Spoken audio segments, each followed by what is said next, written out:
All right, we are now live. Welcome, everyone, friends, haters, gamers, lovers, peons, pussies, to OGAL number 28, I believe. And we got a couple of juicy topics for you. One is pretty much out there across the world and getting a lot of traction. But let's get started. And before I do, go ahead and introduce yourselves. Uh, Hello, this is Don, and right now I'm currently playing Pokemon Ultra Sun, so I won't be as focused in the podcast at the moment, but I'll You, you try to answer bastard. as best as I Yo, All can. it's right. Multitask. me, Mr. Red Fox here. Yeah, I am not playing a game right now because, well, actually, that's not true. I'm about to start playing Harvest Moon again, but I will definitely be able to be in the podcast because Harvest Moon is a notoriously you don't have to pay a lot of attention to Harvest Moon. So yeah, let's get to it. Let's get it on, as Judge Mills Lane says in in Death Battle. What was in uh, Celebrity Death Battle? All right. Well, you know what the first topic is. It's the one that's been everywhere. EA and them finally having to take the D the same way a lot of their customers have had to over the years. Yeah, and you In know what? case, in case some of you in the gaming community have been living under a rock, EA has caught international flack with Star Wars Battlefront 2, and it's not good. With their loot boxes and their unlock requirements and things like that, you can honestly say that fans were more than pissed off. So much so to they reached the attention, or should I say, got the attention of Disney, who is the owner of Lucasfilm and the Yep. Star Wars IP. And one thing I know about Disney is we all know this is pretty much, the common denominator here is money. And with the new Star Wars movie coming out in less than a month, the last thing they need is negativity towards the Star Wars IP in any way, shape, or fashion. I think it goes deeper than that. Um, I think because here's the thing. Disney knows that the Star Wars IP is really, really valuable. And here's the thing: like making a little bit of money from residuals from a game is nice, but if you devalue the IP, that messes up your long-term money. And long-term money is way more important than short-term. Yeah, that's what I was getting to. That they have a mentality in Nintendo where it's like, hey, See, this we can continuously problem is make money this, off. gentlemen, you're speaking logically, and the sad reality is in the gaming industry these days, we don't quite think as logically as we used to. The They're controversy more is about the short term. What can they make right now? Well, The long term that's why thinking doesn't EA really apply like it used to. that's where EA messed up because EA was thinking, oh man, we spent all this money on this license. We can just milk this cow until it's just bones and a skeleton. And and the controversy is so bad it has caught the attention of Belgium. yeah, well, and what they didn't realize is that, look, listen, look, I'm gonna tell you who the real Dark Lord of the Sith is. It's me. EA. No, it's me. Oh, Mickey, it's me. I'm the Dark Lord. And they mess with Mickey Mouse's money, and you know, look, Mickey Uh, Mouse might have to get into that EA ass, if you will. but you know what? We've all been saying this for years that if you guys, even if it's a small percentage of you, if you keep buying into this, they're gonna keep pushing the boundaries. Yep. And they finally, and this is We, they we finally are pushed the feeding boundaries. the And beast, plain and simple. We here's gave what them pisses the me off. excuse they needed to get out of control. But here's what pisses me off. They pushed the boundaries till they got this far, but I hate the fact that it took a fucking movie IP, a game based on a movie IP, to finally make people realize this has gone too far. And I made a video about this today. What about Mass Effect when it started happening? What about the Forza entries? What about the NBA 2K? All these Well, games have exploitative things going on inside them. well, There were no outcries. here's the reason why. And I mean, I know it's going to sound like I'm making excuses, but I mean, here's my supposition as to why. Okay, um, like you don't need microtransactions to do well in an NBA 2K game. You can simply, even for single player, multiplayer, you can sit your friend down, especially multiplayer. You can choose your team and play it and just have fun, because it depends on your skill and how well you are at understanding plays and like how well you know the system and stuff like that in multiplayer. Now in single player, yeah, you have like levels and all that type of stuff, but typically, you can kind of, if you understand the game of basketball and stuff like that, you can do relatively well, because these games are sports simulations. But the difference between Star Wars is that the reason people got mad is because, I think, it's because a lot of gamers, this was their casual buy, right? They were just going to casual buy. And if you're like, I mean, casual buyers are like we are thinking like we used to. You spend your $60 and you expect to get a full and complete game. And yet, like, and I know tell people you Darth Vader's going to cost $80 if you want to unlock it quickly. or put 40 hours in. That's a full-time job. You mean to tell me that in order for me to unlock Luke Skywalker, Darth Vader, the Emperor, I need to put in a full-time job? F you, EA. But I mean, like, here's the thing though. Like Star Wars, like I'm gonna keep it real. I have nothing against like a free-to-play game having loot boxes or microtransactions, because they have to get their money somehow. But if you're selling me a quote-unquote AAA game and you can't sell, like, just selling the game itself isn't getting you enough money to turn a profit, you have to nickel and dime me with a gambling scheme and microtransactions. Your business model sucks.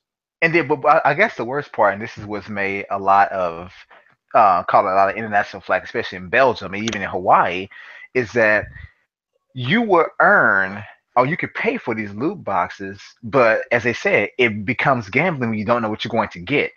See, you're paying real money for a random prize. Hello, that's a slot machine.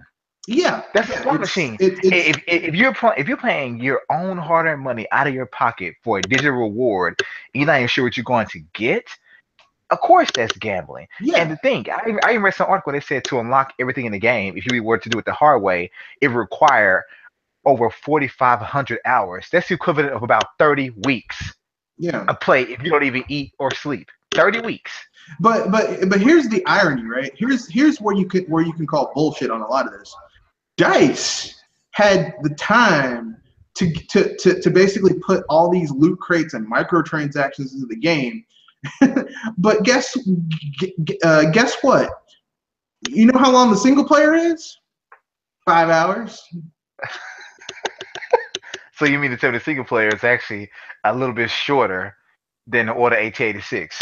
And it's been estimated about 40,000 hours to unlock every single character and weapon. Sorry to interrupt, gentlemen. Can you guys hear me clearly? Yeah, We can hear you now. Yes. Huh? Yeah, we can hear you. we can hear We you. can hear you. Yes. Okay, that means a no. Even if you hear me clearly, I can't hear you clearly, so I'm gonna stop doing this.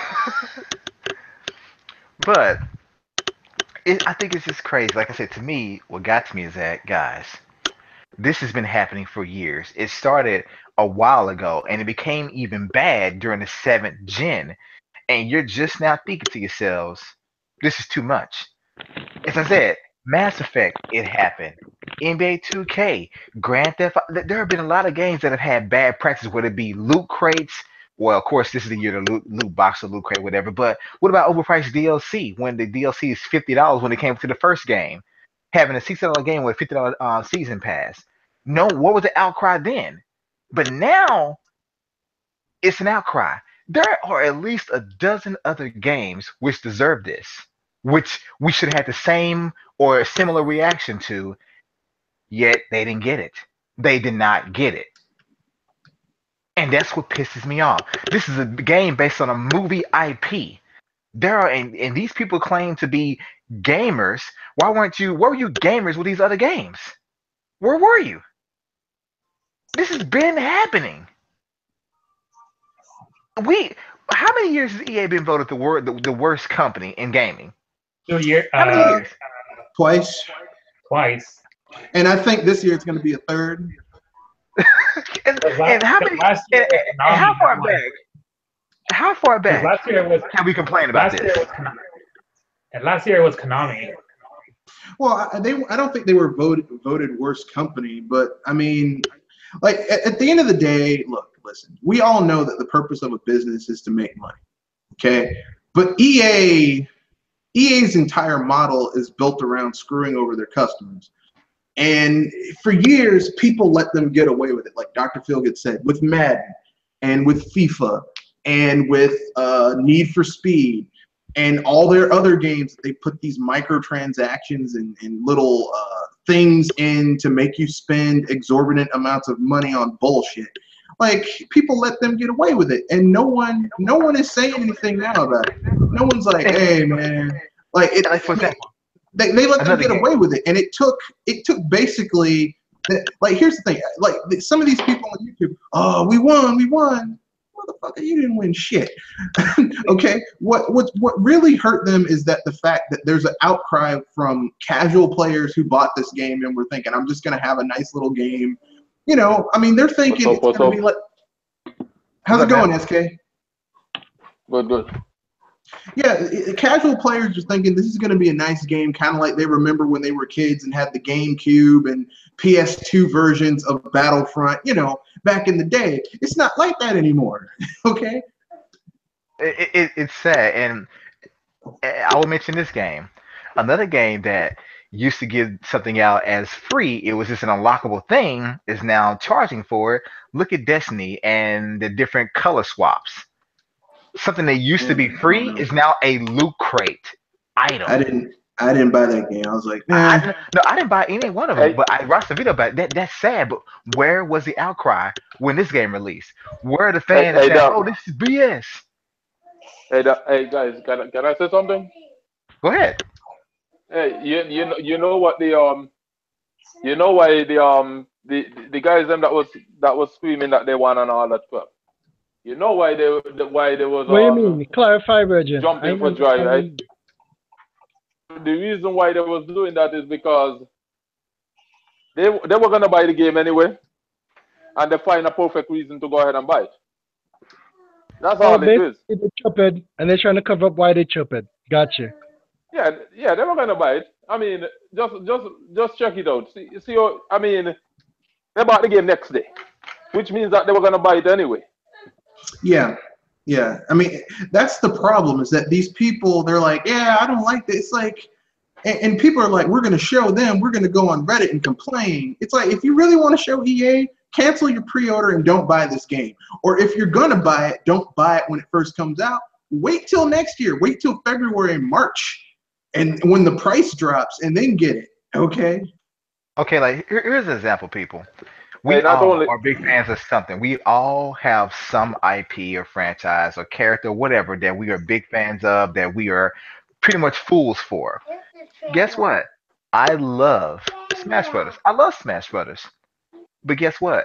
When they announced the DLC for the characters for Smash Brothers, I was one of the first ones that said, no, I'm not going to buy that right now. I'm going to wait to see if it ever goes on discount. And even a year later, I still did not get it. Someone actually got me a gift card, a Nintendo eShop gift card for my birthday, in which I finally did get it. But I never bought those Smash Brothers characters because to me, I thought they were slightly overpriced. I really did. You may be thinking, oh, it's just $6. Yeah, but that's $6 for a character in a level when the game itself comes with almost 60 characters for roughly $60. Why am I paying almost $50 for an additional 6 characters? Yeah, that is. I mean, I think someone added up all of the DLC. All of the DLC for Smash Brothers, if you add it up, including the skins and stuff like that, it's like $118. Let me tell you something. Okay. Here's the thing. That's just for the DLC. If you add in the $60 for the game itself, some of us got the special edition with the GameCube controller, so that was $90. You're basically looking at a little over $200. Let me tell you something. There is no game so good I'd spend $200 on it. Okay. Exactly. And like I said, I'm a big Smash Brothers fan. Am I competitive type? No. But I love the game. I love the franchise. But even then, I bought that game and I did not buy I wanted the DLC characters, but I did not buy them because I was thinking to myself, they may go on sale. Thankfully, someone Hey, gave. People have been wanting DLC in Smash for a long time. Yeah, I know. I would have been waiting pretty much forever because it never did go on sale. It's still not on sale, but hey, 200. and I didn't do it. Hey, $200 is a little bit of money by today's standard. I mean, you're right. $200 really is. I mean, it's a nice chunk of change. That's a small bill. That's a car note if you have a Yeah, but comparing to other games that do DLC, Oh, you mean like Evolve? like anything, to be honest with you. Hey, you saw the video I tag you in, right? Which one? The one with do defending Star Wars. No, I don't think I saw it yet. No. If he's defending Star Wars, tag yeah, no, I tag you. no, I saw it. I I know don't you're want to talking about. call his Yeah, name. That's why. Yeah. yeah, I saw it. It was terrible. It was terrible. No, but you How know can what? you? But That's he does it all the indefensible. time. No, But, he but does guess it what? all the time. This is a person. This is a person that masquerades. He's a casual gamer masquerading as a core gamer. And Oh, overall, never mind. because basically, if you would defend a practice like this, and you also admit that, oh, but I just want to play the game. I don't give a shit how much of a fan I am of a game. If I see stuff like this, I'll avoid it. You would have to Yeah, give it to me for me to play it because yeah, I'm not with my money. because basically Hey, you're hey, defending someone taking advantage of you. hey, Doc, but he's the same one that he's the same one that bought a Wii U who came out and turned out and never played it.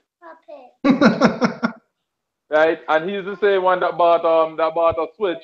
And while he was doing his unboxing for the Switch, he said while he was doing his unboxing for the Switch, he says that he was basically saying Nintendo is gonna have to do this and do that to get me to play the system. So while he was doing his unboxing. Yeah, see, to me, that right there, I cannot believe that it has gotten this bad.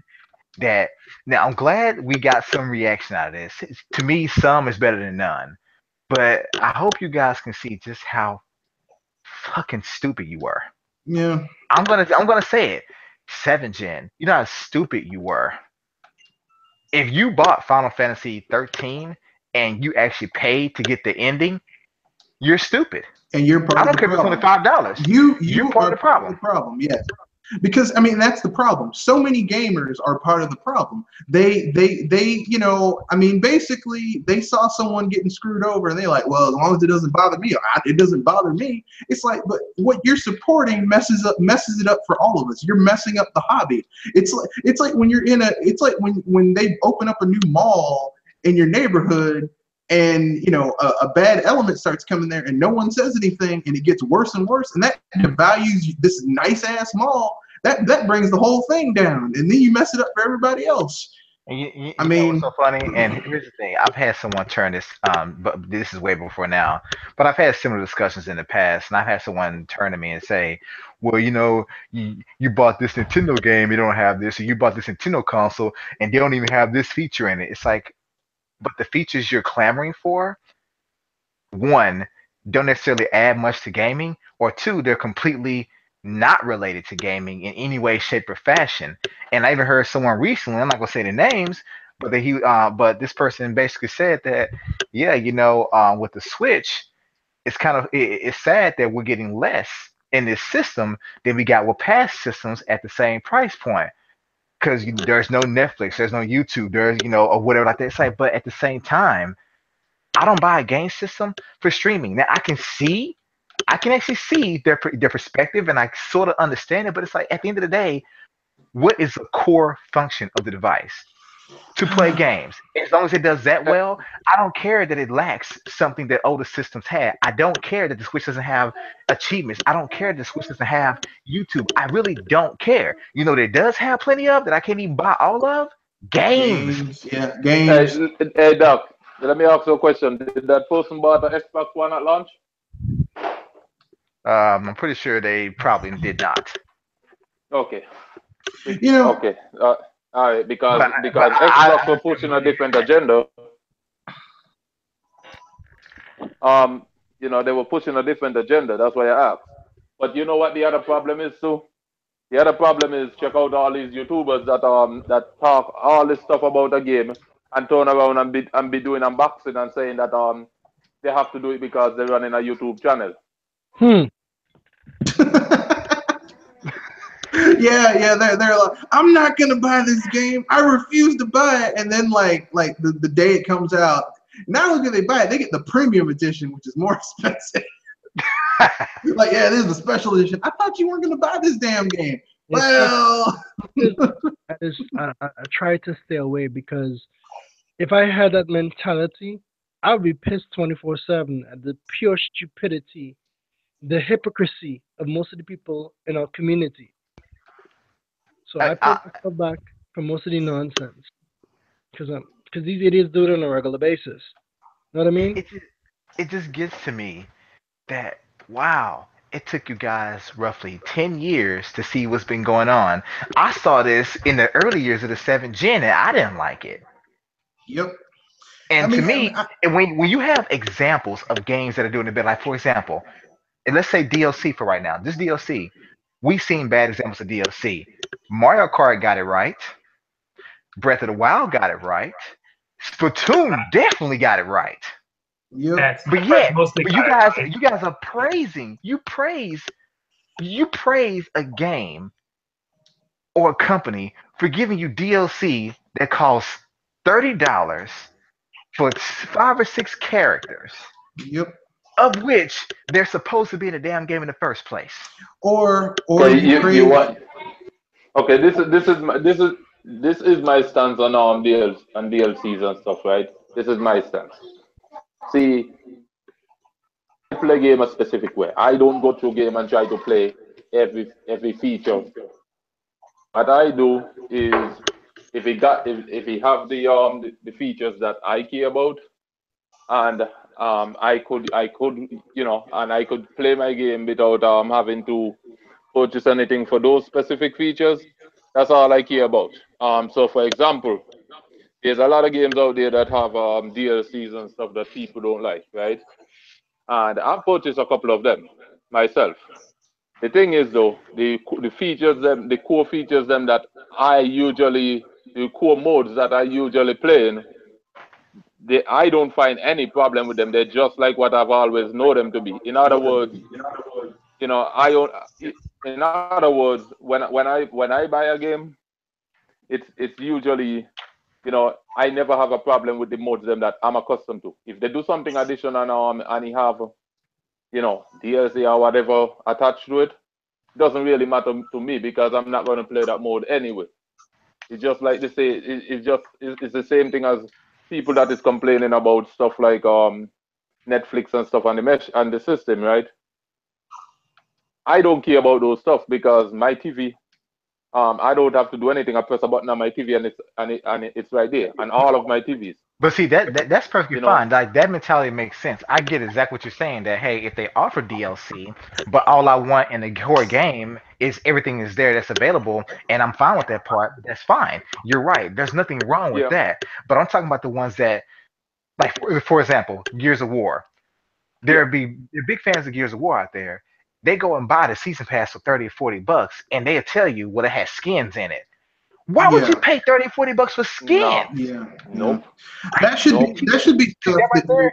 You're contributing to the problem because at the end of the day, these people have told you you. the season pass is going to have 6 new weapons, it's going to have 1 new map, and it's going to have 20 new skins, weapon skins, or weapon and character skins. You are basically paying for the skins. Yeah, and you're paying well, for you're paying things that for the should be weapon. there. You're paying for things that should be there, and you're paying for things that 2, 3, 4 gens ago would have just been unlocked. Like I know that's a wild concept for a lot of gamers these days. But a lot of the things you guys are paying for would have just been unlockable, which is what I find amazing about a game like Mario Odyssey.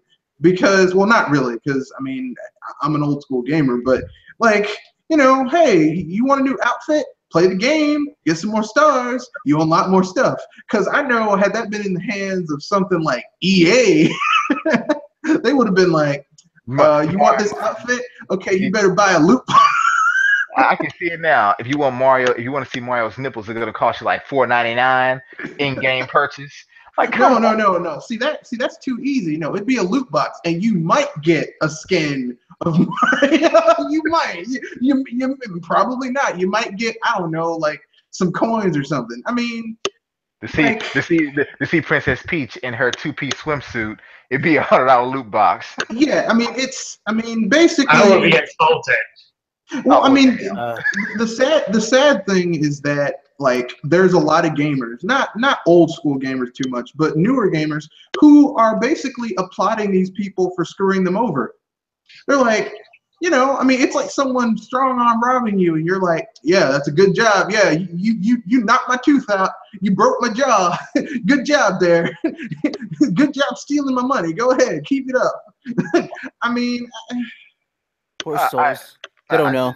I just don't understand how this is just now being a thing put into the spotlight. And we had a few numerous articles, over the years that say, hey, this game is like Batman Arkham Knight. It's launching with a $40 season pass, and they don't even tell you what's in it. But go ahead and pre-order now. It's like, yeah. And I told you, I had a convo with someone. Didn't know this person personally, but they said, well, I love Batman. I was been a fan of Batman and the Arkham game, so I'm gonna buy the game in the season pass. But I said, but dude, I'm not against you buying the season pass, not really, but you don't even know what's gonna be in it yet. Well, I'm just gonna get it anyway. It's like, so they come out and say this season pass is only for skins and one new weapon. You be satisfied paying $40 for skins and a new weapon? Are you seriously saying you would spend your money without even knowing what you're gonna get? Well, talking about bad season passes, anyone remember Bethesda with Fallout 4, where literally they raised the price of the season pass? Like originally it was like $30, and then like I want to say like 2 months after the season pass began, they're like, oh, we're gonna raise the price to $50? That's the garbage we're dealing with these days. And just in case the people listening in, this is still part of the same problem. I know it's about EA with Star Wars Battlefront 2 and the loot boxes, but all this stuff is related. Whether it be bad or overpriced DLC, whether it be overpriced season passes, whether it be exclusive missions for pre-order, or having to pay for characters that should already be in the game, or they were actually in the last game. It's all part of the same problem. You have allowed these people for more than a decade to screw you over by selling you something that used to be free. Destiny 2 is now charging people to have different color variations for their character. And even most people are saying, like, this used to be free on the last game.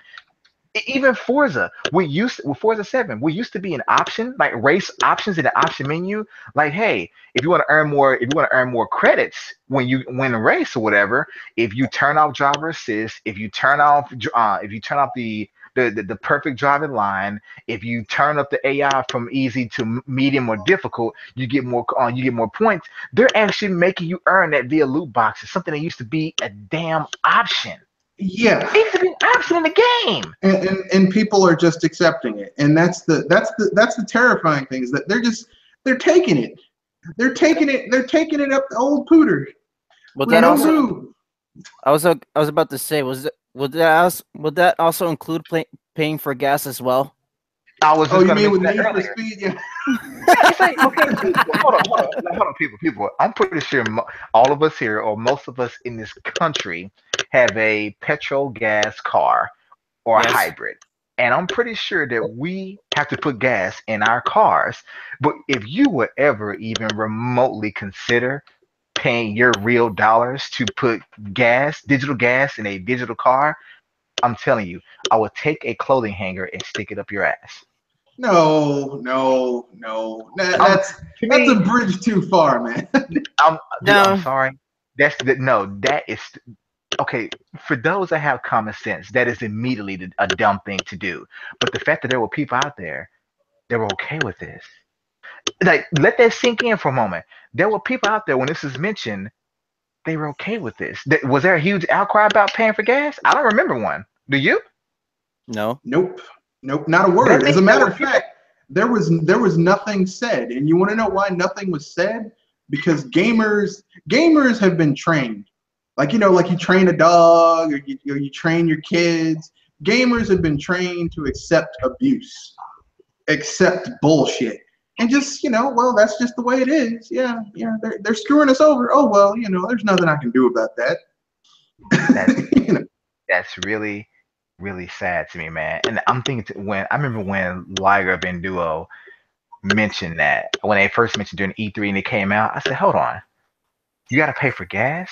And I think the new one that came out, Need for Speed Payback, you had to pay for smoking tires. That was DLC. yep, Smoking your tires That was is DLC. terrible. yep. You mean to tell me something I was able to do with Midnight Club on the PS2? Now you got to pay for it. You know what's really hilarious, right? And this is since we're still talking about EA. EA said that due to business concerns and expenses, that's why they added all this DLC and loot boxes and stuff like that to Star Wars Battlefront. But here's the thing, right? I remember one of the premier Star Wars games back in the day during the 5th and 6th gen was a little game, you might have heard of it, called Rogue Squadron. Okay?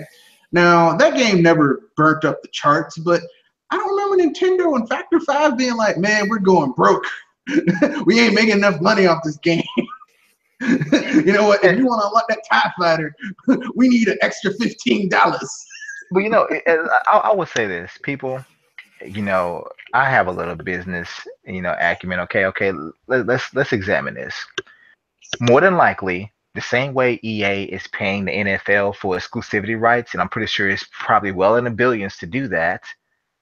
I'm pretty sure EA paid Disney a ton of money for exclusive rights to Star Wars because Disney's not gonna let people use their property for cheap because they know how valuable it is. So let's just say EA paid Disney $1 billion for Star Wars exclusive rights. Let's say for 4 years, $1 billion.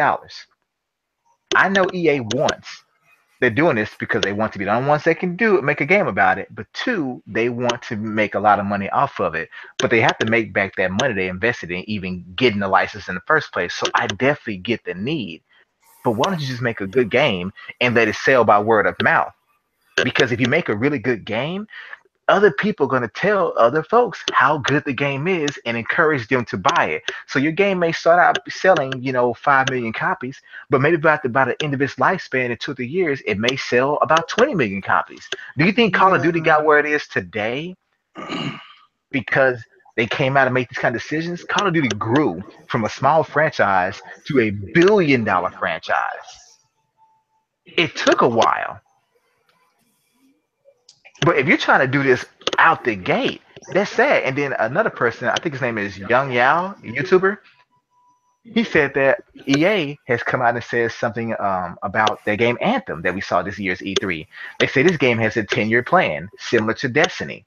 And he's like, you know, Why? you don't want to come out and say that about a game Yeah. because, A, that lets people know what you plan on doing. If the game, it's not going to be a game, it's going to be more of a service. But two, you ain't know what this first game is going to sell. Saying you got a 10-year plan for this game, what if people don't like the first game? Exactly. See, I mean, it's kind of like with people always want to compare the video game industry to the movie industry. I mean, look at all the cinematic universes that failed because they couldn't get the first movie right. Exactly. You know what? He mentioned that. Do you have to watch? He mentioned that. He says the way you should go about it is, he said the MCU, for example, it started out with Iron Man. But Yep. instead of saying, but they didn't come out and say that Iron Man is part of an MCU in the beginning. He said their focus was to make a really good Iron Man movie, and they Yep. did. The movie got critical praise. It was a financial success, and then from there they tried out another character. They tried another movie. As it kept growing, then they started making plans for the cinematic universe because the money was there and the interest was building. And then DC tried it, and they failed miserably. Because they didn't. I mean, that's neither here nor there. But the thing is that no one seems to understand that you can't just throw stuff down and not have a plan. Like you make something good the first time, then you build out from there. Okay, like you don't just throw some stuff together. And I want to say this about Battlefront 2. Now, of course, EA, of course, this is supposed to be Battlefront 2 is supposed to be a game that was pretty much an apology to the fans of Battlefront 1, right? If this is your Yeah. apology, oh my gosh, like, dude, I need you to tell me your definition of an apology because to me, if you're trying to make up for the shortcomings of the first game, I don't think you do it with these type of practices. Nope. Because you know who apologized for the first game? Respawn made a good game as an apology to the fans of the first game, even though it flopped, financially. As far as critical acclaim, Titanfall 2 is way beyond the first one. That's a proper apology. Look at Watch Mm, Dogs. Watch Dogs 2 was actually a good game in comparison to the first one. yep. But Yep. But because of they poisoned because the of how they put well. people with you're right. They poisoned it with the first game and the backlash, so it didn't sell well. But critically, the game was above and beyond the first one. They did all the right things, but they had already pushed the fans away with their lies. Yep. I mean, But Battlefront 2, this is not an apology. This is more of a punishment. no, it's basically if the first game was them throwing you in some bushes and assaulting you, this one is them Oh grabbing you man. into some bushes, pulling down your pants and beating you, and Hey, then hey guys, stealing Yeah. yeah, any game that they say they have a 10-year plan for it, your they're yeah. lying. It's a 2-year Yeah. plan. So in Well, I other mean, words, We have Destiny 2, right? Yeah. And those yeah. system only been out what 4 years, and it never came out the first year. It came out what the second or third year. Hmm. So that's only a 2-year plan. Yeah. And, You know and that. to me, and to me, uh, I would just say this, man. From here on out, I hope this actually creates a wave that continues to curb the industry and these big publishers in the right direction, back to the side of being pro-consumer. I will say this: if you want to help that, if you hear about any game that has any type of loot crate or loot box system, don't buy it. exactly. Don't buy it. And And I'm if I'm not and I'm not saying, but if the core game makes you happy, go ahead and buy it. Like, no, if it has that system, don't buy because you buy that game, you are still in some way, shape, or fashion, you're investing into their loot crate system because they want to get money that way, and that's not good. And if you absolutely have to What? buy the game, like it's one of your favorite franchises, and you absolutely have to buy it, don't get it day one. Wait 3 6 months, because you know the price is going to go down. And look, what that game is going to be capable of, what features it's going to have, is not going to change drastically in those 3 to 6 months that you aren't playing it. So Like for example, right now with Call of Duty World War II, this week that game's going to end up being about $30. thirty yeah, dollars, people. It just came out, but when it came out this month. Black Friday, that game's gonna be about $30, brand new. Even other games, they got a bundle that has both World War II and Destiny 2 for like $300 over PS4. Those games are essentially But, but, free. but guess what? I was waiting to get FIFA. I was waiting to get it for maybe like $25 until this stuff happened with Battlefront. I decided I ain't buying it again. I just changed my mind because I'm like, you know what, man? If EA is gonna do something that's stupid, and Battlefront is a game I wanna buy, I was just gonna get it on PC, and people talk about they're huge Star Wars fans, so they have to buy the game. Look, I'm a huge Star Wars fan too. Then what? Star Wars is my favorite movie franchise. guess what? I ain't buying the first Battlefield on Battlefront, and I ain't buying the second one neither. Because I here. just don't agree with their practice. And I know, and like they said, they clearly said they You're breaking up. forget the part. Okay. Oh, you're good now. You're fine. Can you hear me? Yeah. Yes. Okay. People seems like they didn't hear the part when they said that they're only removing the stuff temporarily. What they're doing is they're waiting until they get the sales up on the game, and then they're gonna just shove everything right back in. Exactly. And gamers are like, we won. You didn't win anything. You want to know what happened? Disney Basically, made them made them pause for a moment. That's all. yeah, Disney's like, we are not going to let you ruin our IP, because really, Star Wars is a valuable IP, and there's some really good games that could come from the Star Wars franchise. But like I said, we're not going to get good Star Wars games because EA is involved with it. And once you get EA involved, you're. And you know what? But on top of that, and like I said, the YouTuber Young Yao mentioned this. He said this is a small and maybe only a brief victory for gamers right now. He said, but what about the properties that EA actually does own, which is not a license? Like, for example, Mass Effect, that's pretty much dead.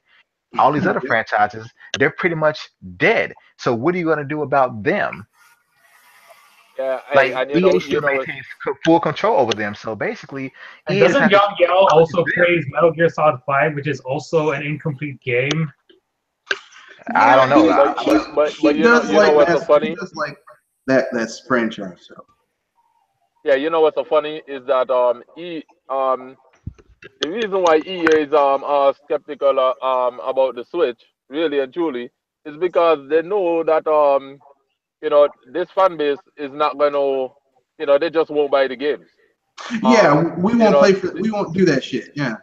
Yeah, the dirty practices, we don't buy those stuff. So they just refuse to put anything on the system. And I believe that people talk about the way Nintendo have the online setup and stuff like that. I mean, I don't have a problem with the online the way it's set up. I mean, for me personally, I mean, yeah, it would be good to have the voice chat there. And that's the only thing that I really would care about. As far as like all the other features and stuff that people talk about, to be honest with you, even on the other systems, when I used to pay for the online services, I refused to even. All I was doing is I was just using it just to go online and play. I wasn't even speaking to anyone, anything, because I didn't know anyone.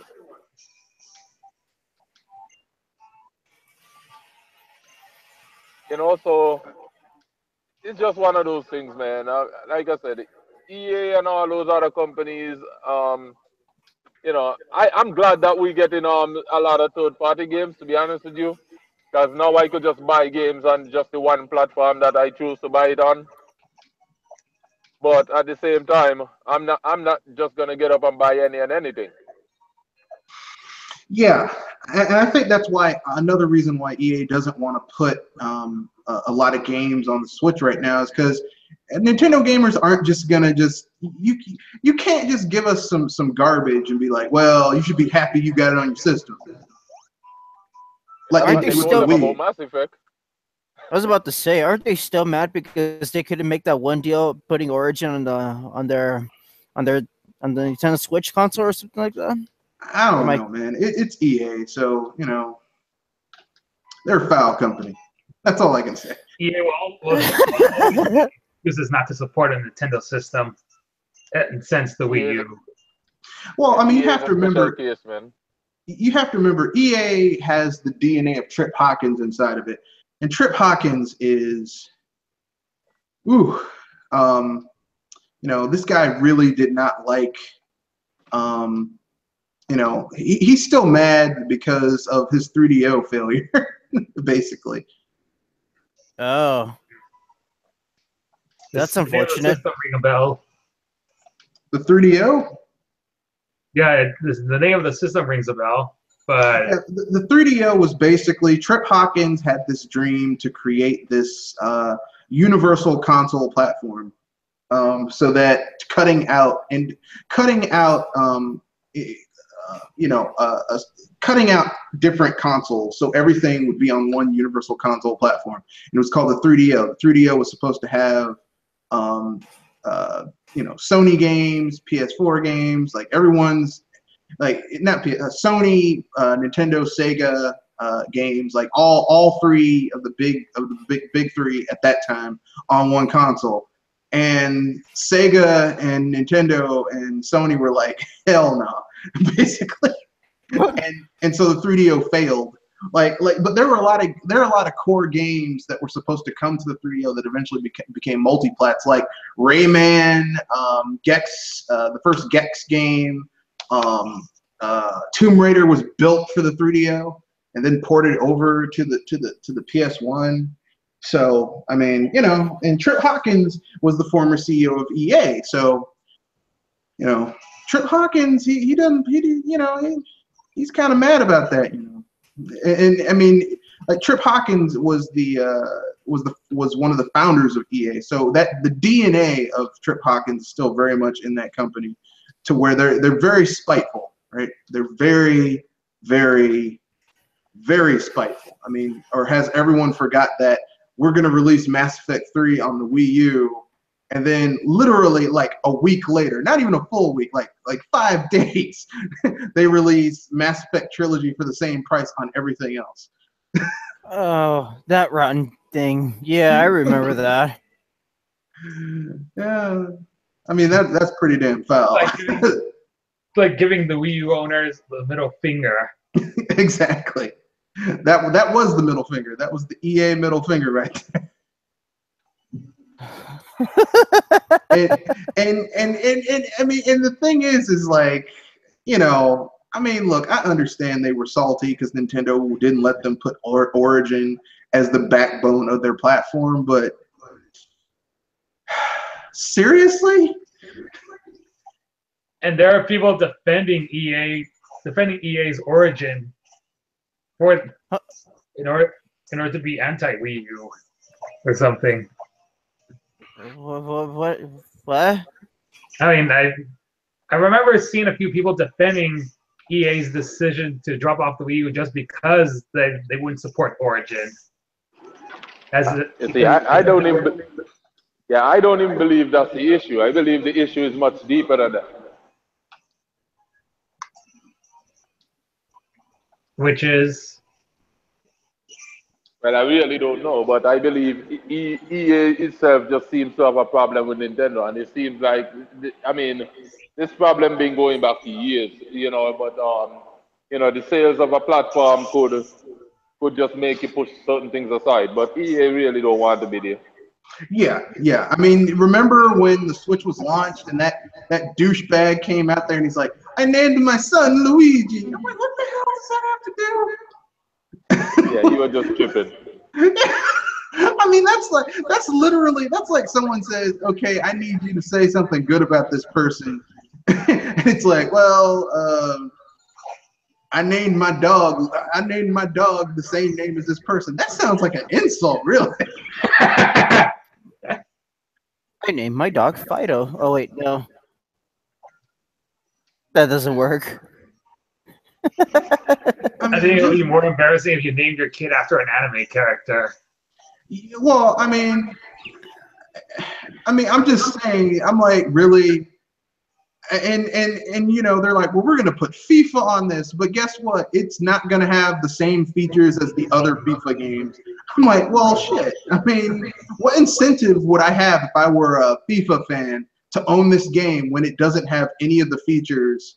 Like, it doesn't have the story mode, which I heard that the story mode for FIFA on the other consoles is actually pretty good today.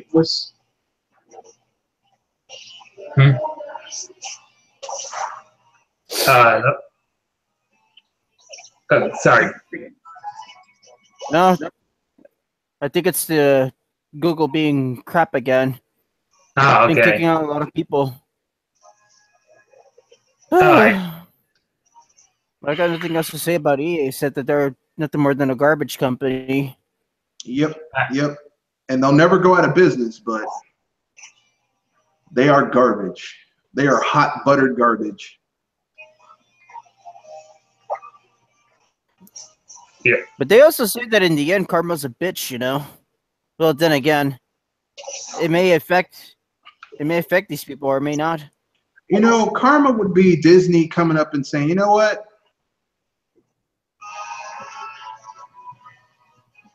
They cut off. We're gonna cut you. We're gonna cut this. We're gonna cut this off. We're basically gonna say, you know what? You don't like the Star Wars license is no longer exclusive to you because you haven't proven that you know how to use it properly. We're gonna pay you out, and that's it. Like personally, I think Disney should restart LucasArts under themselves and just do it themselves. But Disney just dropped off the gaming industry as third-party companies. Well, that's true, but that doesn't mean that LucasArts couldn't restart LucasArts, or Lucasfilms couldn't restart LucasArts. Or hell, just call it something else and essentially make their own games. Because really, at this point, EA with their bullshit is almost tanking the IP. And like I said, the IP is more like, okay, it's like Doc said, they probably paid a certain amount of money to get the exclusivity, but they also have to give a cut of everything to Disney. But that little bit of money that Disney made off of that licensing deal does not trump someone messing up the IP, the value of the IP.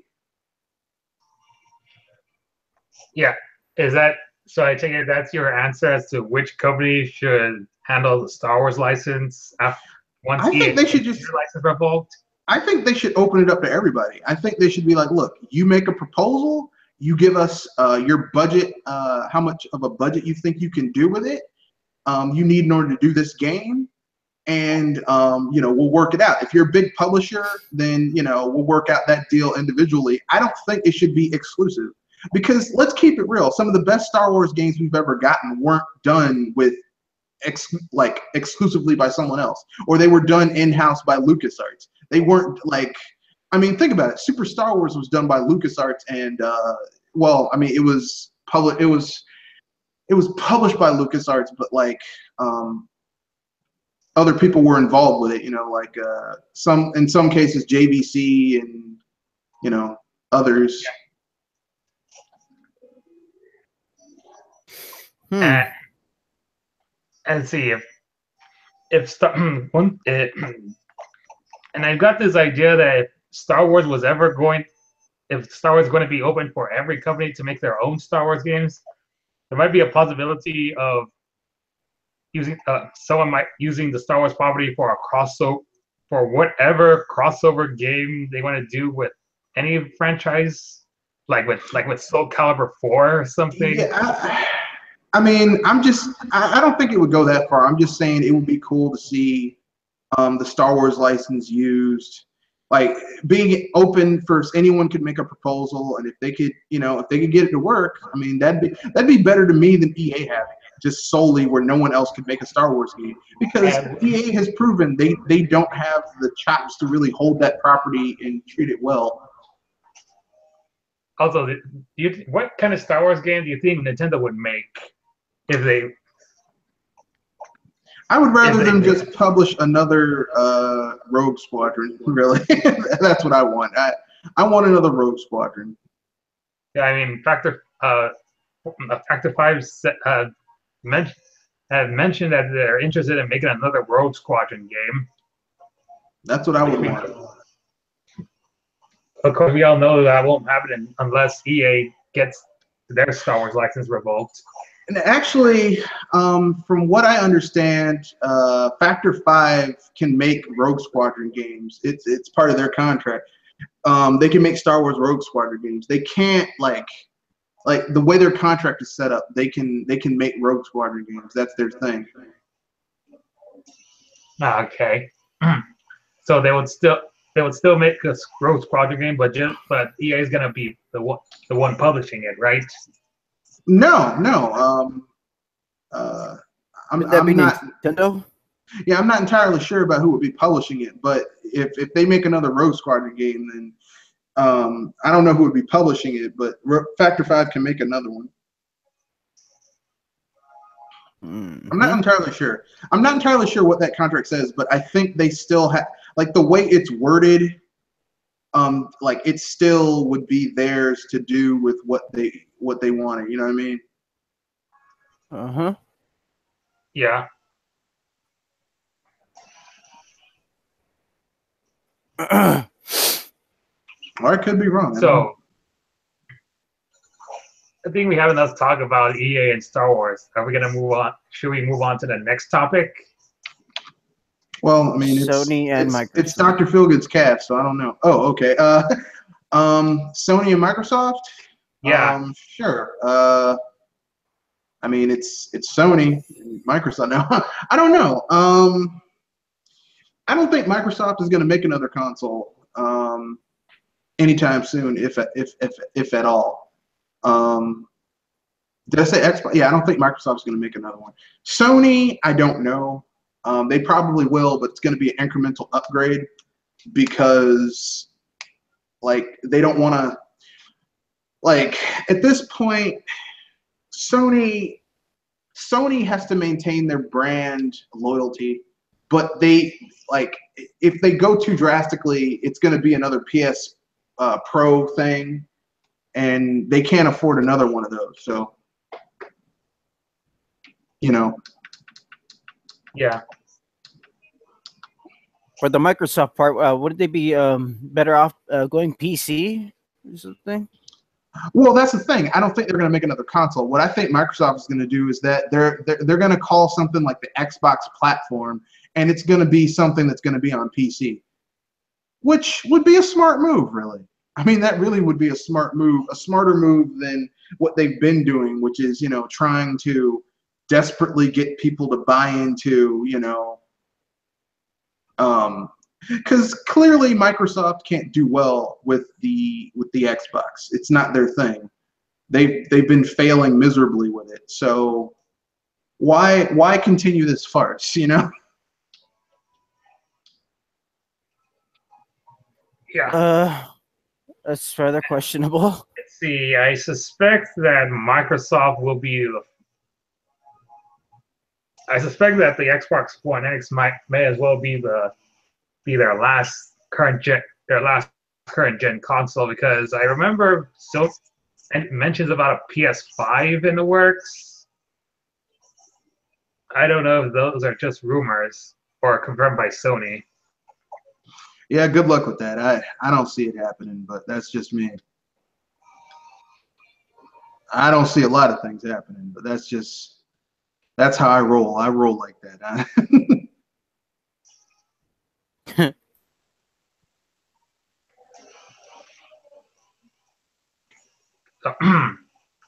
I'm just a little distracted.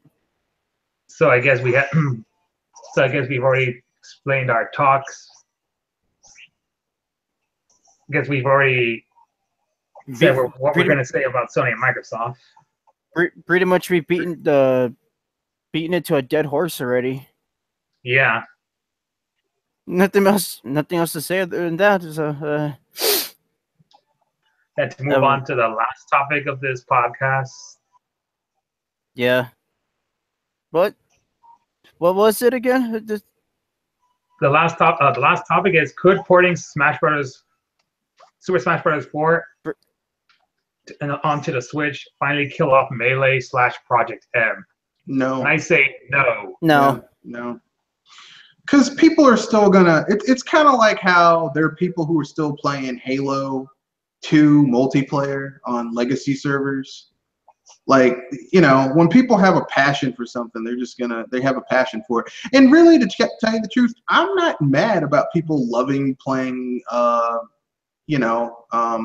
those games. What bothers me is when people like to pretend they're like the best games ever, and, you know, nothing can compare. Because really, I mean, let's keep it real. Melee has a lot of glitches. Okay. It has a lot of it's fun, but it has a lot of glitches, and those glitches happen to benefit the competitive scene. Well, yeah, they happen to benefit people who play it competitively, But I mean, Smash Brothers is first and foremost a party game. It's meant to be. It's meant to be a fun, casual experience for anybody. It's not for. It's not meant to. It's not meant to be played competitively. Yeah.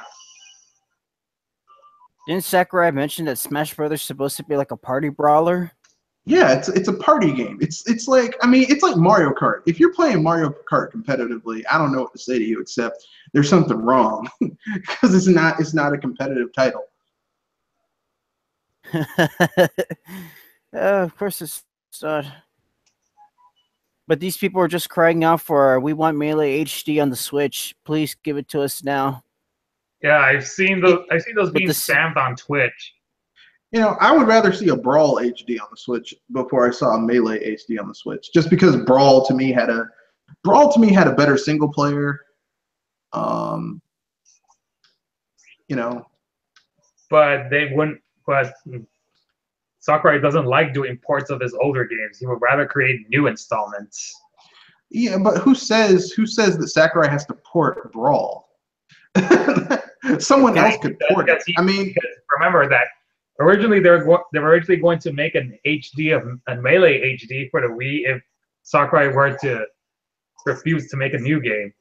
And of course Sakurai didn't want that and instead made Brawl. Yeah, so someone else could just do the port. And here's the thing, I wouldn't be upset with a port of Brawl because I'm going to keep it real. I like Brawl a little bit more than I like Smash 4. I know, blasphemy. I know, sue me. I mean, because some of the fan favorites are still missing in Brawl's rosters, like Mewtwo and Roy. Yeah, I was kind of upset about Mewtwo, but Roy is too much of a Marth clone, but they made him less of a Marth clone this time. Yeah, but he still has a lot of the same moves. So I mean, I'm not cool with that. Like, I don't want to play as a clone all the time. Not to say that I'm against Roy or anything. It's just I'm just keeping it 100% real with everybody. I don't want anyone getting mad at me. How dare you, sir? No, I'm pretty sure some of the Smash fans will agree with you because they find Roy as a waste of slot because of his clone status. But then there are some Roy players who want him back despite his clone status. Yeah, I'm not mad that he's a clone. It's just like it's better to have characters who are different and not like very similar to one another. And that's the problem with Roy for me, is that even though they try to differentiate him, he's too much like Roy. Actually, they're all very similar to each other. Well, not really, but Roy and Marth are way too similar. So, but I mean, I don't care. Like, it doesn't really bother me that much because, I mean, like I said, it's a party game. It's meant to be fun. It's like Marvel versus Capcom. That is meant to be. It's a fan game. It's not meant to be like people who play it competitively. Well, this is competitive. It's like, well, technically speaking, if you want to play this competitively, the Hulk should kill everybody because he's the Incredible Hulk. Unfortunately, the top tier characters in Marvel vs. Capcom are Sentinel, Magneto, Storm, and Cable. Yeah, and Doctor Doom. Yeah, whereas the Hulk is, I believe, mid tier or low tier. Yeah, because he's so damn slow. But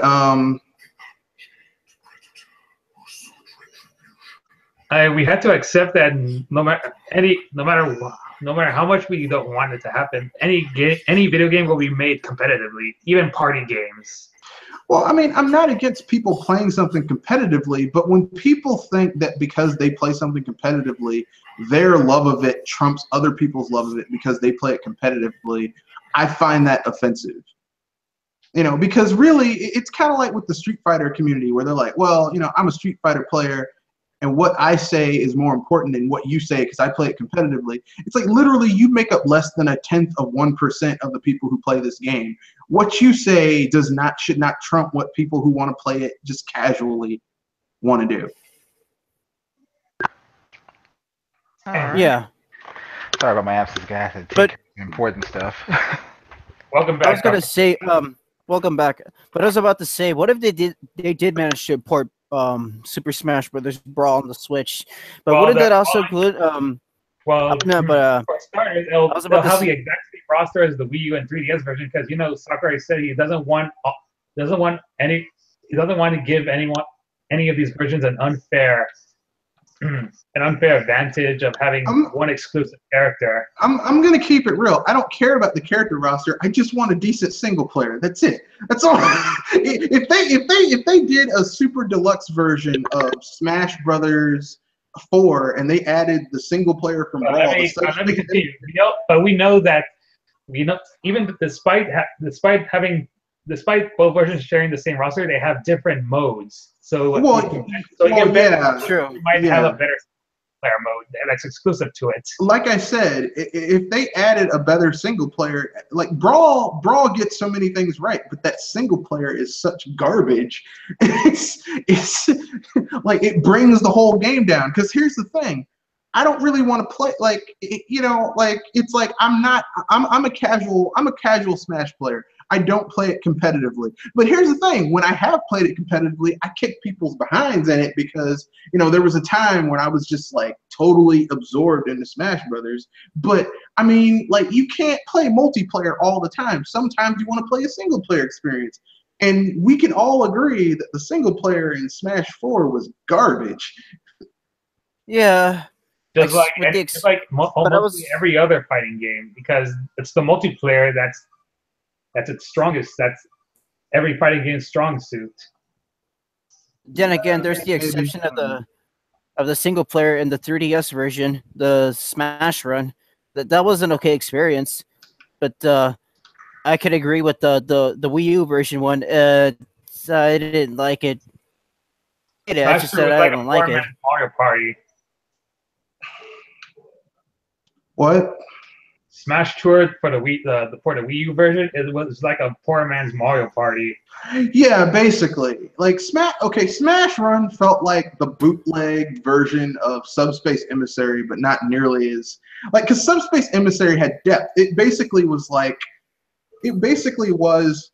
a Smash Brothers version of Kirby Superstar Milky Way Dreams. Milky Way Wishes, right? And I mean, right. Like, I like that game. I really do. I think it's fairly decent. And then they just basically you don't, man, forget you and your little game. And it's like, come on, man, that's not cool, bro. That's not cool at all. And remember I believe that both hardcore and casual fans criticized the Subspace Emissary for being completely repetitive and lack of any over-reliance on original characters instead of more use of the enemies from other Nintendo IPs like the Kremlings, Kid Icarus enemies, and and the Zelda enemies. I'm not saying that I'm not saying that it was perfect. I'm just saying that I'm not saying that it was perfect. I'm just saying that overall it was a fun and enjoyable game, and the single player was particularly good. All right, that's all I'm saying. Okay.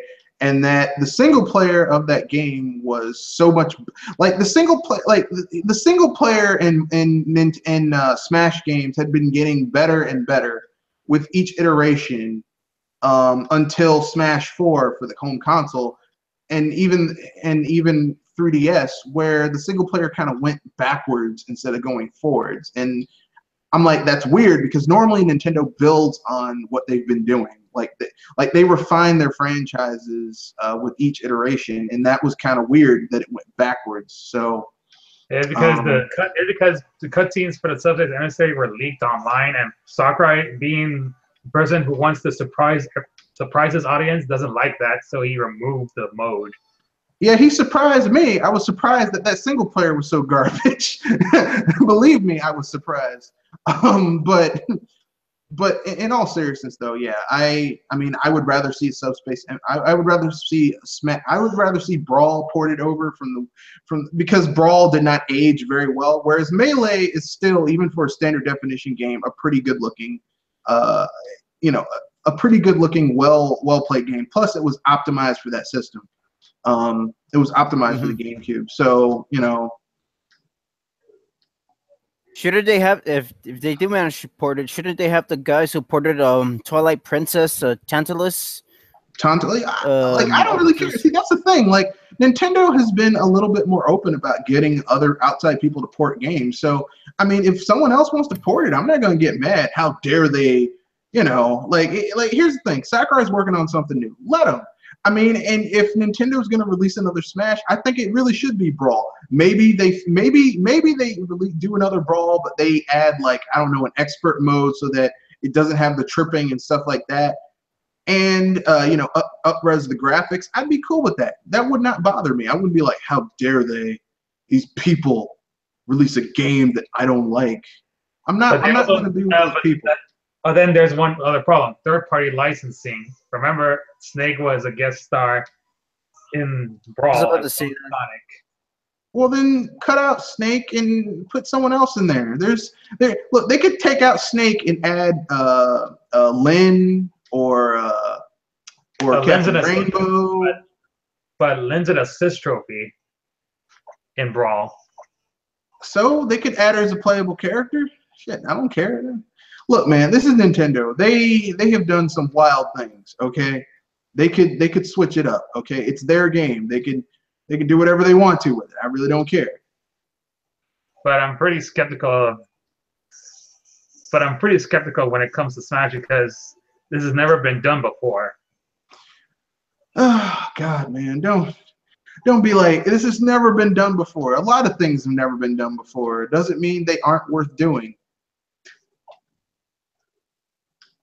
You know, there was a time no one had been sent to space. No one had been sent to the bottom of the sea, and yet someone dared to do it. No one had flown. That attitude means nothing's going to happen. Be positive, man. Positive. And then I pull out my "but things are different now" card. Look, they have to dare to try. They have to dare to try. And that's what makes gaming fun, is when people try new things and it works. Now, what makes it not fun is when they try new things and they fail miserably. But I mean, you know, Nintendo's failures aren't like other people's failures. Like, there's only one thing that's just been an abject failure for Nintendo, and that was the Virtual Boy. And before anyone says, but look, I own a Virtual Boy. I know what I'm talking about. All right. It's the many wonderful times I played with and oh boy, did my eyes sure sting a lot. Yeah. The Virtual Boy is a very special console, and it will hurt your eyes. I'm just keeping it 100% real with everybody. I mean, I love my Virtual Boy, but good God.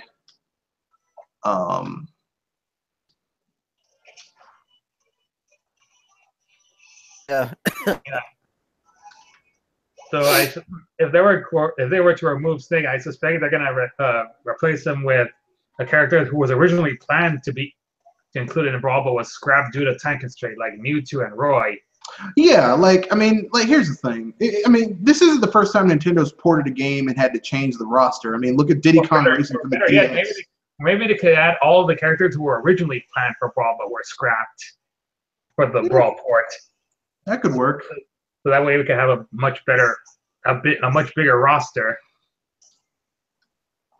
I mean, that would work. I mean, here's the thing. Brawl had a huge roster for the time too. Like, there were a lot of playable characters in there. There were a total of 39 characters in the roster. So and that's including the transformations. Oh, hey, Joel. Joel? Hello? How's it going, Joel? We were just talking about the last topic, which is, can the Smash Brothers 4 port for Switch kill off Melee / Project M? No. Which is pretty I much don't- our answer. Yeah.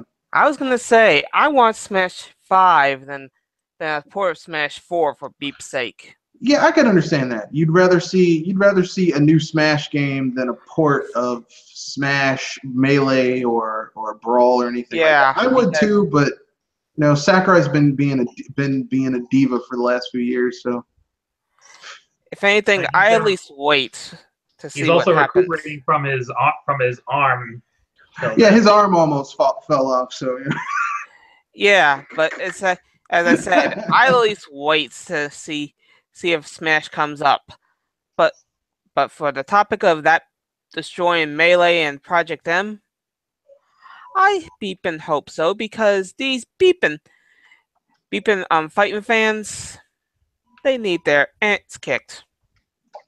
Well, I do know that Smash 4 is now hackable and for mods, so I know there's going to be a Project M 2.0 using the Smash 4 engine.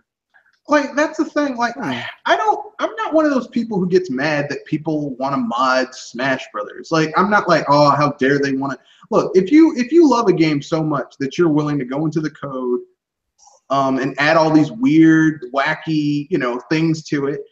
And I mean, it's not like, I mean, look, they bought the game. They want to mod in weird stuff to it to make it more fun for people to play. I'm okay with that. Now, if you're saying that what you're doing is better than what professional people are doing, then I have a problem. That's how come I already got beef with those guys. Yeah, but that's the thing. It's not the Smash, the Project M people that are doing that. It's people who don't know a damn thing about coding and are like, oh man, this is better than what Nintendo did. No, it's not. It's fun. It's interesting, but it's not better than what Nintendo's doing. Like, I've never seen a fan-made Nintendo something based off of Nintendo that was better than what Nintendo did. Not once have I seen something that did that. Yeah. Right. But I was about to say, in the topic of Smash 5, Sakurai needs to stop listening to the Melee crowd. Yeah. He really needs to stop doing that. Yeah. No, to hell with that. no, We simply just need to kill them all. No, that they- too. They don't need that to, too. I have they to agree. don't. They don't need to die. He basically Sakurai. Look, I think Sakurai's a great. He's a great developer, but the dude is kind of thin-skinned, and that kind of like he's like these people are complaining about my game, dude. F them. I mean, don't Dude. literally F them, but figuratively. I was gonna say starve them. I mean, listen, they're gonna buy it anyway, okay? If they really, if they're like, okay, if someone is a Smash fan, they're gonna get it because Smash comes once every console gen. It's an you're event. right. You're right about that because Yeah. the same ones that complain about Smash 4, they end up getting it. I remember Shokyo, the game doesn't have enough competitive elements, yet you bought the game launch day. Yeah. Shokyo is such a Shokyo is just ridiculous. The game is still slower than Melee. You guys still bought the game. You Yeah. still bought the game. So please, you guys are the this same could as the go ones that complain about especially double Splatoon. for those double dippers. Yeah. So like you're the same people that complain about Splatoon. Not enough content in the game. Boycotted for voice chat, and you bought the game day and day. Because it's fun. I mean, I know this is a wacky concept for some people, but look, when a game is fun, it's fun. I mean, there are some games that I would not get. Okay, there are some games that even if they're fun, I'm like, I just can't support this. But I mean, listen. Okay, look. Here's the irony about some of these people. They want to boycott Nintendo shit, and Nintendo's not perfect.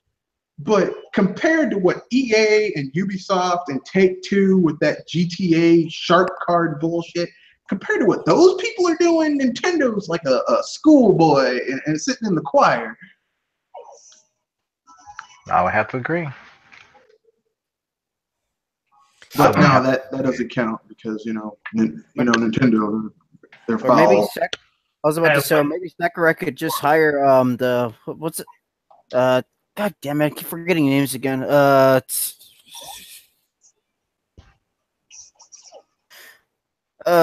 his name? The platinum guy. Oh, Kamiya. you mean Kamiya. Kamiya? Yeah, there you go. Yeah, I'd be cool with that. Take it If strong Kamiya arm. made, Kamiya made one, that'd be cool. That'd be awesome, actually. That So would that be way, awesome. if any goddamn fan, no, so that any goddamn melee fan could just go at him and say, "Look, I just want this to be done in my way." Like, Yeah, no, Kamiya before would I end set up them strong straight. arm your ass. Or even they don't even have to have Kamiya make the game. They can just have Kamiya be the community mod manager. Or that too. People like, I want this game to be like this. Kamiya's like, yeah, well, I want your mom to stop calling me after I wouldn't call her back after I slept with her. But look, all sorts of things we want that we can't have. Because that's a Kamiya thing that he would say. Kamiya would totally say that. You know. So, Hey, while you're at it, once the Smash 5 does get confirmed, the one character I truly want to be added to the roster is a female Pokemon trainer. But since that will depend if whether or not the technical difficulties will occur that will keep the Pokemon trainer gimmick from ever coming back. I have to go with King K. Rool as my secondary character choice. I would love King K. Rool, just because I would like to see just what move sets he would have. Like that would be really cool to me. Yeah. I would like to see King K. Rool, and I would also like to see as a guest character. I would like to see third party guest character. I would like to see the return of Simon Belmont. I know people are gonna get mad at me, but I will say this: whenever Smash 5 comes, whether it be in the form of a Smash 4 with new characters or new Smash 5, there are two things. Well, there are a few things that I want. A, please, I need you to chop half that Fire Emblem roster in half. Get half those characters out of there. There are way too many weapons-based characters in that game. You do realize there's actually the sword characters are in the minority compared to the entire roster. There's actually far too many punching characters. I think he means out of the swordsman characters that are in the roster. He wants to see the Fire Emblem character represented. There's only 13 out of slimmed. 50 But even still, but that's still a lot of characters from one franchise, just from one. Like for example, okay, I know this is third party in terms of. And you know that, and the people who are complaining about too many sword characters are also the same people who complain about Ganondorf not having his sword in his moveset. Yeah, because Ganondorf typically doesn't have a sword. I mean, it would make more sense for Ganondorf to be in pig form and has his trident of power. That would make more sense, but whatever. But to me, then the next thing I would want is you got to get Earthworm Jim. I'm sorry. You got to get. He will fit. But he's a Western third-party character, and all the third-party guest characters so far have been Japanese. But never say never. I mean, that could happen. To me, I would say in that case, I would have requested for Shantae then. If we can actually get what you call it for Metal Gear in the game, I'm pretty sure Earthworm Jim is not a leap. Yeah, it's not a leap. The second character I want in the game, I think he would gladly fit in there, is Vector Man. No. I mean, it'd be interesting to have him in the game, but I mean, does Vector Man really deserve to be? I would love to see Vector Man square off against Samus. Yeah, but does Vector Man really deserve to be in Smash Brothers? Like, you have to be a great 16 or 8-bit character. Is Vector Man really great? Is he trailblazing? That's a good question, because I actually tried it. That game actually isn't pretty bad, though it's not the excellence. Okay, and I remember this one YouTuber requested for Michael Jackson of all people for his most requested third-party character. Okay, what about Toe Jam or Earl? Which one, Toe Jam or Earl? Both. Ice climber situation. No, you could do it. Like, here's the thing. I think they could do it. It would just be if here's the thing. It's kind of like when you're playing a D&D game, like a role-playing game. If the story is interesting enough, the moveset is interesting enough, it could work. Yeah, I think they could do Toe Jam or Earl. It would just be you'd have to do something a little bit different, but they could pull it off. I think. As I said, I would consider that Ice Climber's issue because if you're trying to go for both, then you might have to think of how to work with both of them as one character. That'd be interesting. I see you're using a lot of Sega characters there, Doc. Because to me, who else outside of Nintendo has some prominent IPs? And if you really think about it, not many of the people have prominent IPs outside of Nintendo. Yeah, you could have Hudson Soft with Bonk. True. Bomberman. You could have, Bomberman. Bomberman would fit really well in Smash, I think. I want to say Earthworm Jim just because I like Earthworm Jim. But there's one character that I saw mentioned in the Smash ballot, and I thought it was a perfect character that would have been a troll character to have in the game, but they would have been perfect, very comical. And this is mentioned by Jamie Butterworth. Dude, Oh boy. Is it Shrek? No, he mentioned the what did he call it? He said the wacky Wii remote guy you see in the Wii games when you boot it up, it shows that. Imagine that person as a character where they like throw Wii remotes at you when they swing their arm. It's like all accidental. They kick furniture to the side and stuff. Yeah, that'd be cool. I mean, see, here's the problem with third-party characters. There are actually a lot of third-party characters that could be in the game, but the problem is that a lot of people don't know these characters. They are. Well, a lot of people don't know these characters. Like, okay, Goemon. Most people don't know Goemon. Konami hasn't made a Goemon game in years. Vic Viper. Well, not Vic, but Twinbee, right? What about Beautiful Joe? He would be Beautiful Joe would be more relevant because Beautiful Joe is from the 6th gen. There are some gamers who remember Joe from the 6th gen. But, I mean, most people don't know who Goemon is. Most people don't know who Gex is. Who Gex is, yeah. I mean, I know who Gex is because I had Gex on the Game Boy Color, Gex 1, and Gex 3. I didn't have the Gex game for the video because to hell. For the love of Arceus, please do not add Bubsy. I was just gonna say that. I was just gonna say that. Yeah. To hell with Bubsy. Bubsy does not deserve. You know what would be the ideal situation in my opinion, and here's what I think. I think Nintendo should.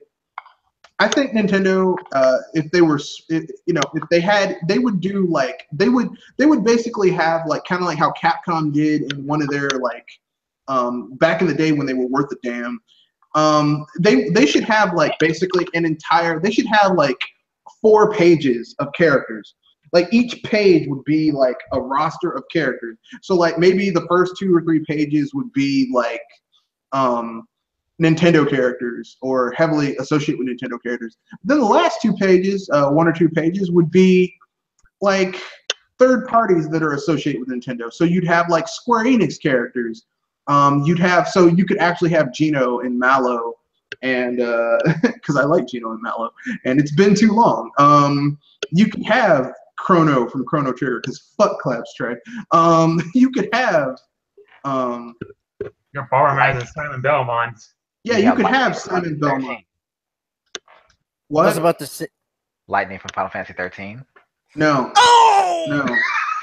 No. I was about to say, what if they actually include? As bad as Cloud Strife. I was about to say I prefer Cloud Strife than Lightning any beeping day. No. I was gonna mention this. What if they actually include like an indie character from a very popular game in the indie scene? Shovel Knight? Shantae is one of them. Shovel Knight is one of them. Shantae. Not if they did Shovel Knight, I also want like Plague Knight and things like that. I would want them as well. Maybe Shovel Knight would be cool, but I wouldn't want all the knights. Like I would like maybe like 4 knights. You could have Shovel Knight and a palette swap with maybe Black Knight for Shovel Knight, and then maybe for you could have the King Knight and Plague Knight. I would like to see Ukulele in it though. Yeah, that'd be cool. Yeah, Ukulele. I would say Banjo-Kazooie, but Microsoft doesn't deserve to have a bone thrown towards them, so fuck that.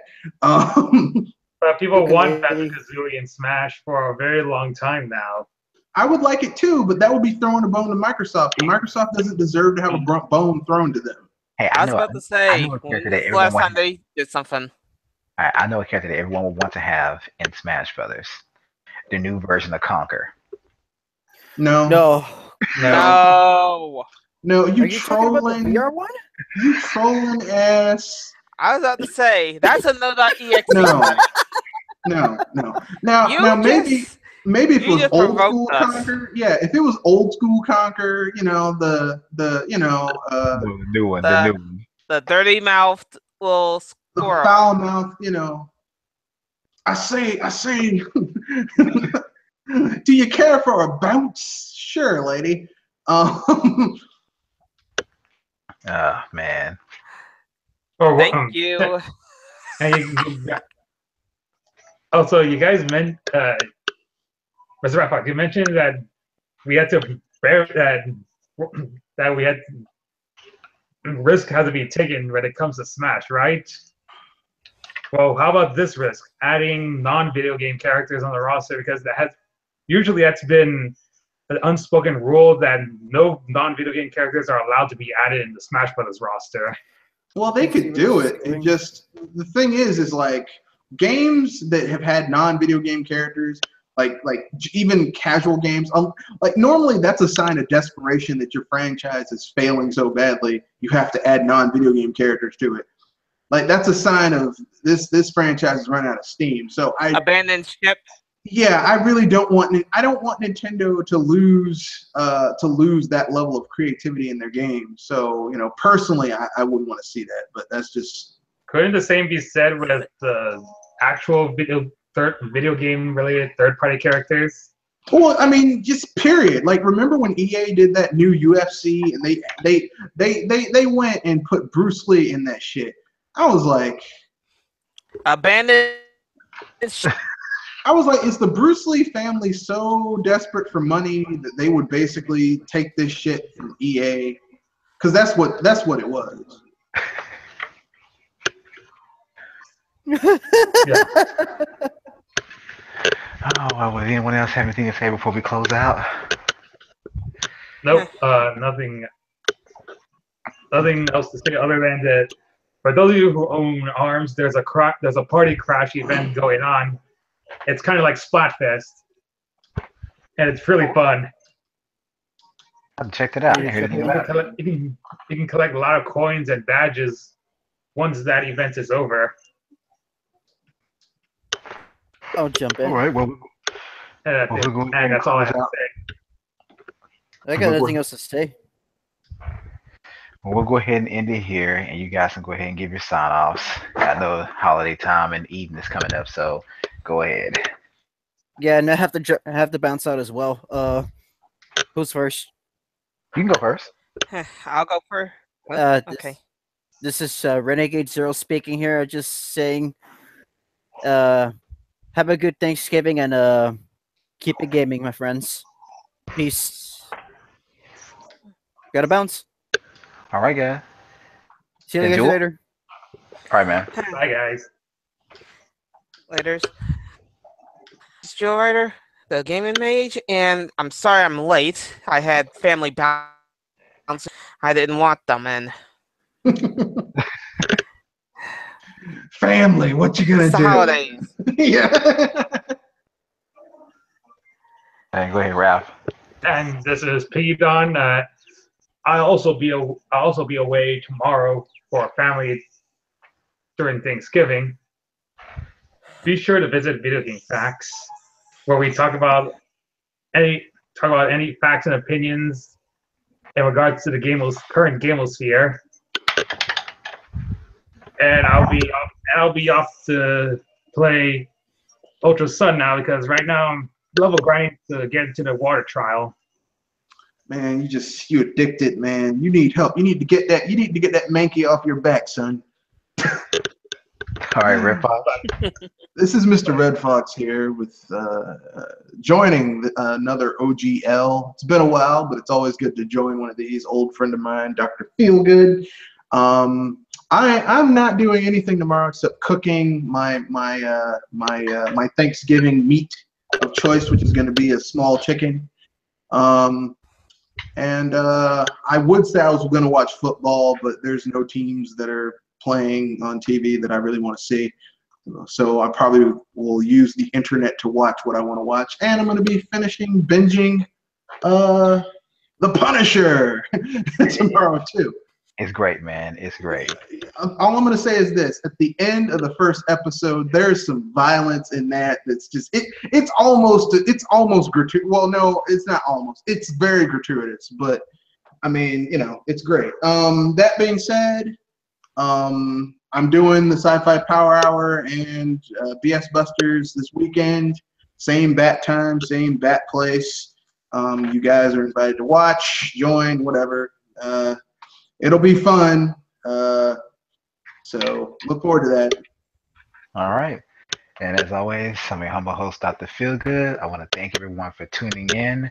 There may be another OGAL this weekend because I know this one's actually a few days late. So be on the lookout for that. But it's tentative. I'm not sure. And be sure to check out my 3 or 4 recent videos, and there will be some more coming. But anyway, as I always say, keep it gaming and stop buying into this loot crate and season pass BS. In other words, fuck EA.